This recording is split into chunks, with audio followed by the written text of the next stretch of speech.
Bonjour à tous, aujourd'hui je vais peindre avec vous une composition florale à l'aquarelle grâce aux fleurs que nous avons appris à faire la dernière fois dans la vidéo, ces fleurs-ci.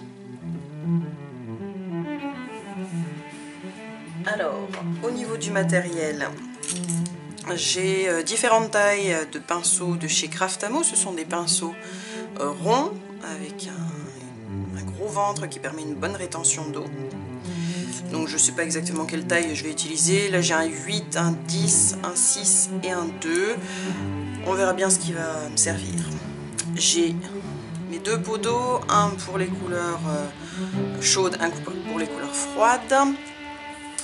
Et j'ai aussi ma palette contenant principalement des couleurs Winsor & Newton professionnelles et aussi quelques couleurs Luca ou Mirello. Voilà, alors comme là je vais travailler sur un papier aquarelle fontaine de chez Clairefontaine, 300 grammes par mètre carré, et c'est du 100% coton. Donc là les diffusions et la gestion de l'eau va être plus facile que sur du 100% cellulose. Alors c'est du 24 par 30 cm, donc pensez à adapter la taille de vos pinceaux à la taille de votre création et de votre papier. Parce que si vous prenez un tout petit pinceau comme ça pour faire des grosses fleurs par exemple, vous n'allez pas y arriver.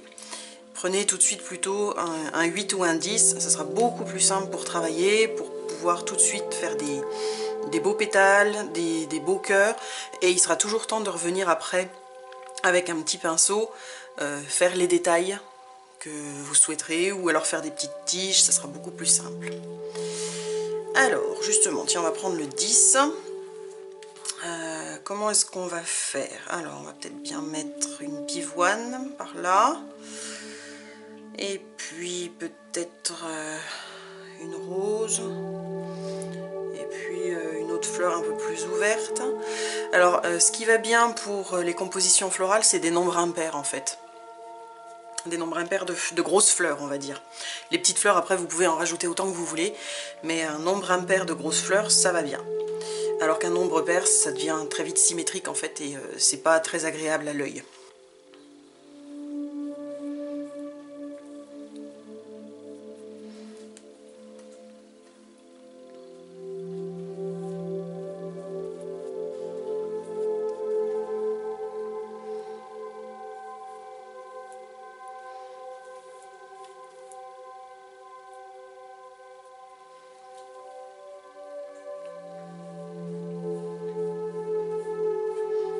Vous voyez, par rapport au papier cellulose, le papier coton n'absorbe pas du tout de la même façon, il prend le temps d'absorber en fait, et c'est tellement plus facile de travailler avec du coton qu'avec du cellulose. C'est vraiment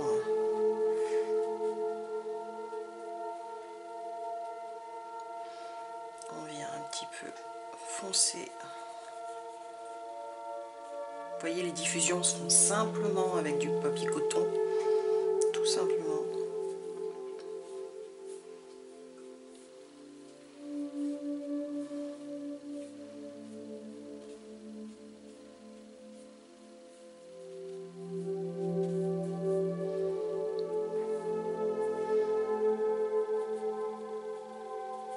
Et là, j'ai envie de faire partir une petite feuille. Alors, on va mélanger un petit peu un verre de vessie et un verre olive. Bon, j'ai commencé par le verre olive et ensuite le verre de vessie, mais le résultat sera le même.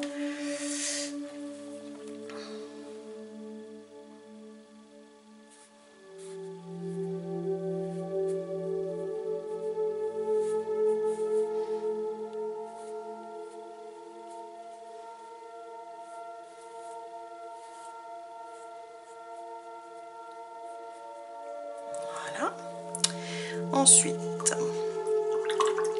on a dit qu'on allait faire une rose. Alors, une rose, Je vais la faire assez jaune orangé au centre et qui va dans les tons roses. Après j'ai des fleurs comme ça qui s'appellent des Rochemenier Village et qui sont absolument magnifiques, je les adore. Elles sont bicolores et franchement je les trouve tellement belles, tellement belles. Donc un jaune un peu soutenu au centre. On va la faire pointer par là.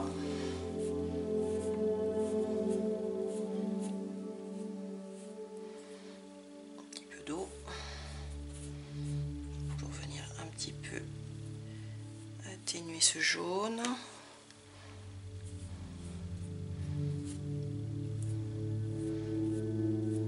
Ok, et là on va venir mélanger un petit peu de rose permanent.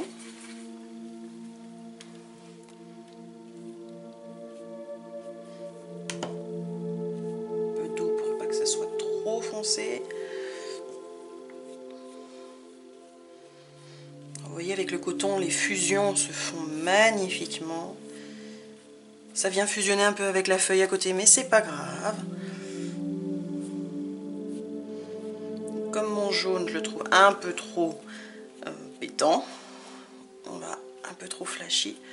On va venir ramener un petit peu de rose dedans pour que les couleurs se mélangent et qu'à un endroit on ait une espèce de corail. Là. Et on finit avec du rose que je vais même venir... Ah, une petite erreur là. Ça c'est pas grave, vous prenez simplement de l'eau, vous venez passer par-dessus, éventuellement tamponner avec un petit essuie-tout et ça va très bien. Alors, j'ai dit du rose.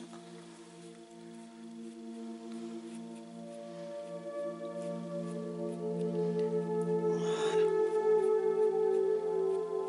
Superbe.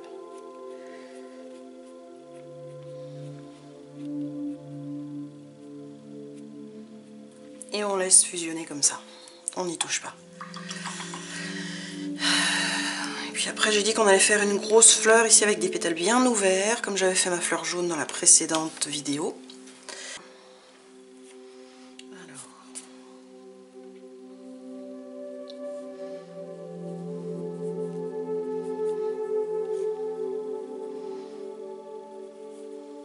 Rappelez-vous, les coups de pinceau sont très simples.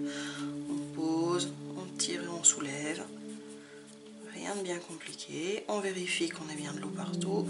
Ma petite tache là, c'est pas dramatique, ça sera repris en dessous par d'autres choses. On vérifie que la peinture et l'eau soient réparties équitablement partout sur nos pétales.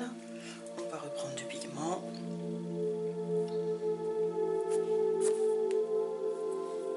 Un petit peu d'eau pour être sûr que tout va bien.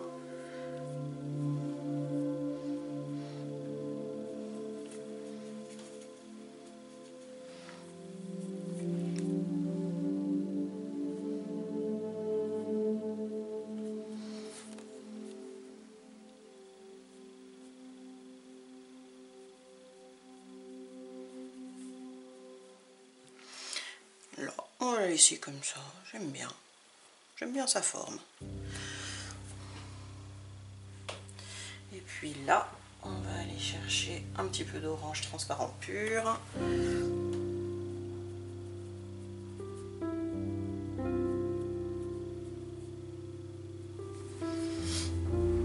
Et puis, on va peut-être faire aussi les bords des pétales comme on avait fait la première fois. Voilà, pour venir donner un petit peu d'intérêt.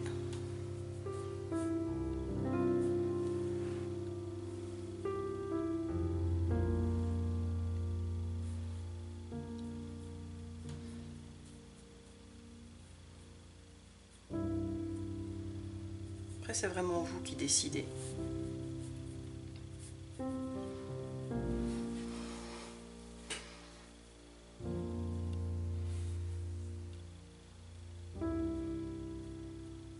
Hop. Voilà. On laisse comme ça. Maintenant, il va falloir remplir avec un petit peu de verdure tout autour. Donc là, on va travailler plus avec nos verts.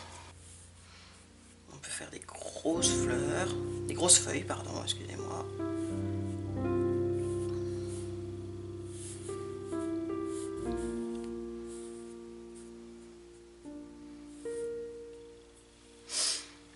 Ça fusionne un peu, j'aime bien, ça change, c'est sympa.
Alors là en fait lorsque la couche que j'avais fait en premier est bien sèche, rien ne vous empêche de revenir repasser par dessus pour redessiner des feuilles, des fleurs, ce que vous voulez.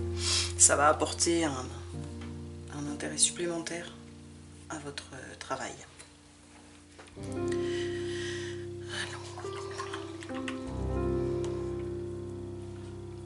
Je vais passer avec un pinceau un peu plus petit. On va prendre un 6. On va prendre le 6. De façon à automatiquement faire des choses plus fines et plus petites. Voilà, pour l'instant on manque encore de verdure là au-dessus, il va falloir rajouter quelque chose. Là il va falloir compléter aussi parce que ça manque un peu de remplissage.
Voyons voir. J'avais idée qu'on pouvait rajouter aussi des petites fleurs un peu plus grosses que ça, un petit peu plus en boule par exemple. Alors, vous allez voir, c'est très très simple à faire, hein. Je ne vous avais pas montré dans la précédente vidéo, mais il n'y a rien de plus simple. Donc voilà, on pourrait peut-être en rajouter par là, quelques petites choses qui viennent comme ça, et puis peut-être par là aussi ou par là. Et alors on va faire, vous allez voir, c'est tout simple.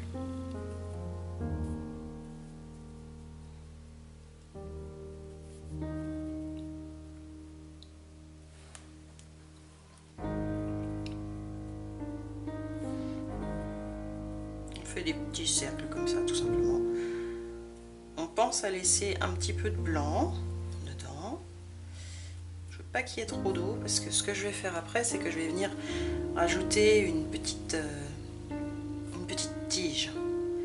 Donc si j'ai trop d'eau en fait tout va fuser d'un coup et c'est pas vraiment mon but. Donc là le fait d'avoir un pinceau un peu fin ça aide. C'est là où on va partir de la fleur pour aller vers la tige et pas l'inverse, sinon toute la peinture en fait vient, toute la peinture verte va venir dans la peinture orange et c'est là où ça va diffuser le plus. Alors que si on part de la fleur et qu'on va vers la tige, à ce moment-là on a une toute petite fusion qui se fait mais qui va bien.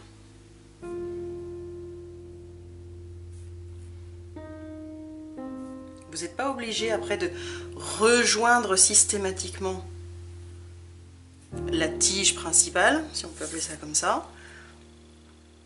Vous décidez aussi de comment vous voulez faire. Ah, là j'ai touché un petit peu, c'est pas dramatique. Vous voyez, vous pouvez. On n'est pas dans de l'hyperréalisme, encore une fois. C'est vous qui décidez. C'est vous qui vous faites plaisir. Puis là, on va rajouter quelques petites feuilles. On est sur des petites feuilles, on est sur des petites choses qui viennent remplir, pas des grosses feuilles qui viennent prendre toute la place. On est en transparence par-dessus ce qui a déjà été fait. C'est chouette. On va changer un petit peu de forme.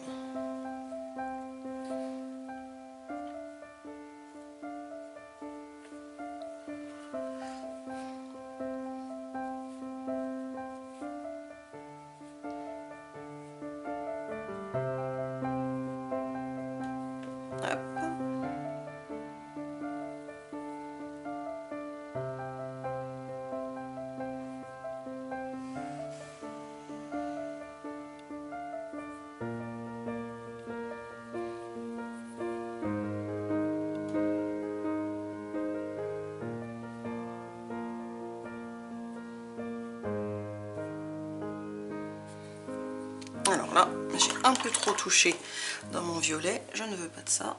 Donc avec un pinceau humide sans couleur, je viens enlever ça. Et je vais venir... Non, en fait, je vais laisser sécher comme ça. Ça donnera un petit peu d'intérêt. Alors là, pareil, on va remplir un petit peu notre tige, on va mettre quelques petites feuilles.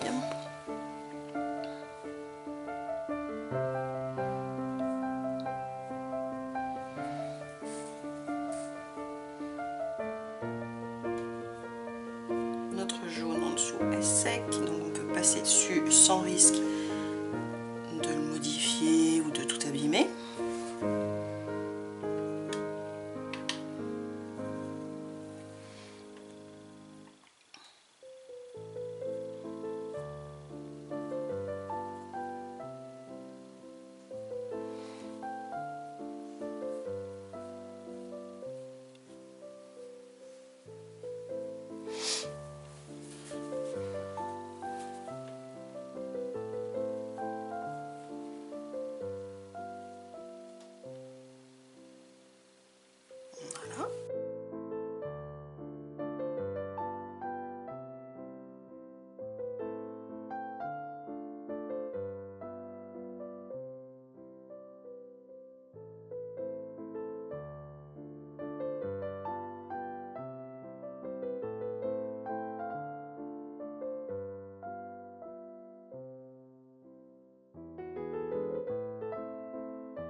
Et je suis désolée, comme dans la vidéo précédente, les ronflements que vous entendez sont toujours ceux de Zemfira, ma petite Spitz, qui ronfle tout le temps quand elle dort.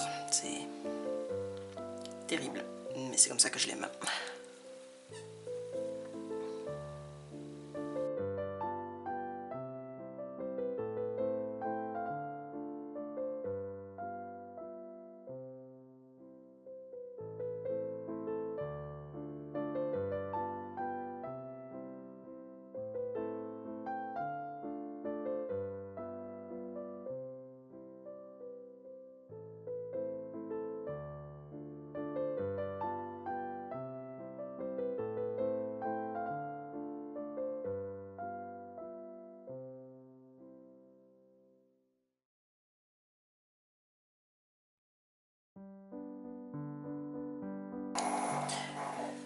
Zam, tu ronfles. Désolée.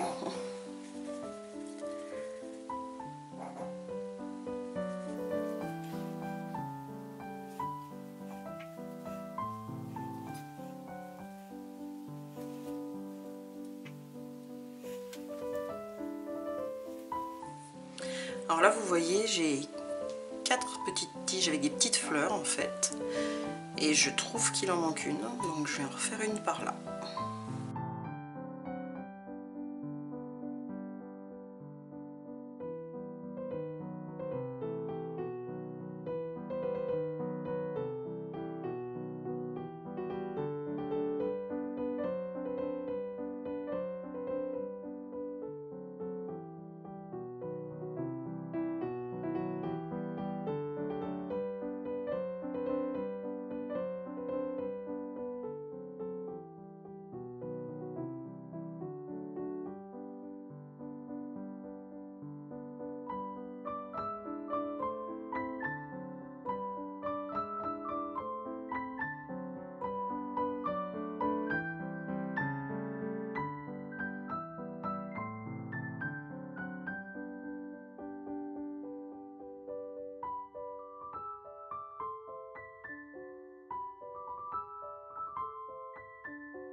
Voilà. Alors ce qu'on pourrait faire, c'est éventuellement de venir un petit peu rehausser les centres de nos fleurs. Donc là bien sûr on va travailler sur du sec, hein, c'est complètement sec là, il n'y a pas de souci. Donc on peut venir un petit peu rajouter pour donner un petit peu plus d'intérêt. Alors là on va aller rajouter un petit peu de violet. C'était le violet qu'on avait au départ, hein, tout simplement. Même que là. Et là, si on veut, on reprend un tout petit peu d'eau. Donc là, c'est pas du tout le même travail, on est vraiment sur du sec.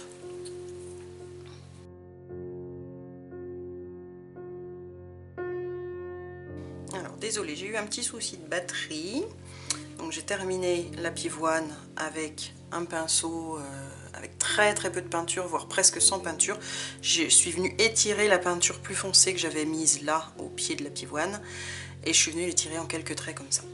Ici dans cette fleur, je vais venir récupérer de l'orange et je vais venir un petit peu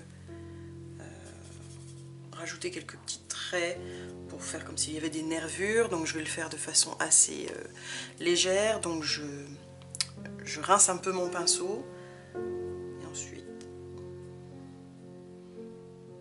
je viens délicatement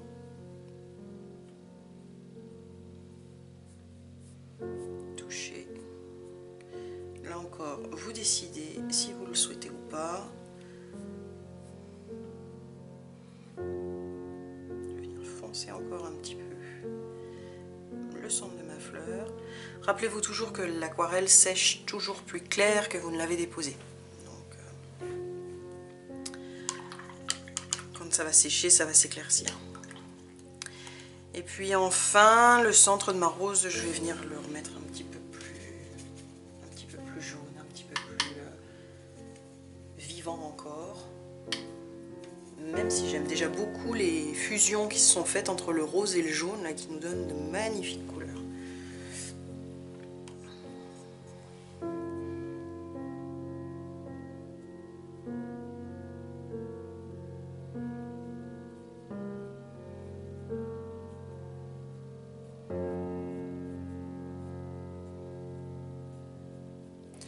Là, on n'insiste pas plus, on rince le pinceau et on vient avec un pinceau humide juste reprendre la couleur qui a été déposée sur le papier de façon à la faire circuler.